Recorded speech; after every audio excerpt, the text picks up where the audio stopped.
Jetzt hockt der Timo an seinem Pult und schaut ins Buch hinein. Ich hocke gemütlich daneben und döse vor mich hin. Ihr wisst ja, dass ich der einzige offiziell anerkannte Weltmeister mit Diplom im Dösen bin. Oswald, lass zu. You are a dog. Sogar ein Oberschnüffler-Dog. Warum um alles in der Welt soll ich jetzt ein Doktor sein? Aber ja gut, ich meine, es tönt ja okay. Dr. Oswald. Oswald is a dog. Oswald is a Oberschnüffler-Dog.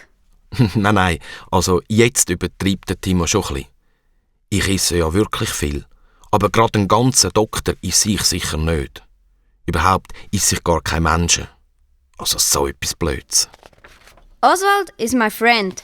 Oswald is my best friend. Ja, also das ist jetzt noch cool. Das habe ich nämlich verstanden. Das heisst, der Oswald ist mein Freund. Eben schade, lieber Timo, dass ich noch bellen und knurren kann. Ich würde dir ja gern sagen, dass du auch mein Freund bist. Es ist einfach etwas Schönes, etwas richtig Rührendes, so eine tolle Freundschaft. Da will man mal ein bisschen gefühlsmässig werden und da ist so ein Krach verrissen.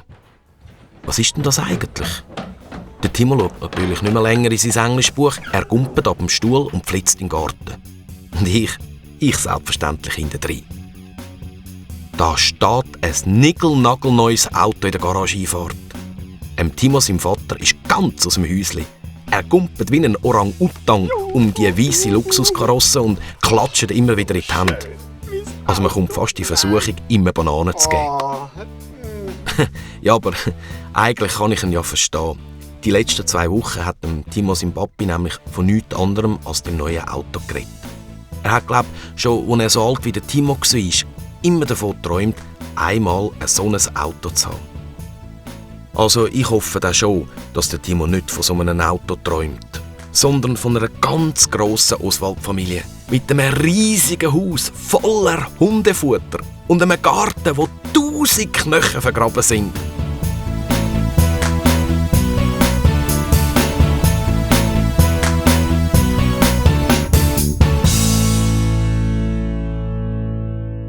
So, endlich ist es soweit.